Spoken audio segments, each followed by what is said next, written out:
হাফেজ মাওলানা আশরাফুল হুজুরকে সম্বর্ধনা। আপনাদের জন্য আনন্দের বিষয় হচ্ছে আজকে জিন্নুরান ওয়ালিয়া সুন্নিয়া মডেল মাদ্রাসার হিফজ বিভাগের প্রধান শিক্ষক, যার হাত দিয়ে জিন্নুরান মাদ্রাসার হিফজখানা চলে, সেও জিন্নুরানের একজন ছাত্র। মাশাআল্লাহ, আমরা সকলে বলি মাশাআল্লাহ।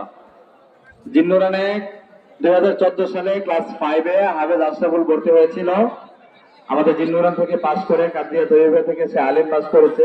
বর্তমানে সে হিফজ বিভাগের প্রধান শিক্ষক হাফেজ আশরাফুল ইসলাম। এদিকে যাবে না? তাহলে কামল না, তাহলে কামল না ভাই।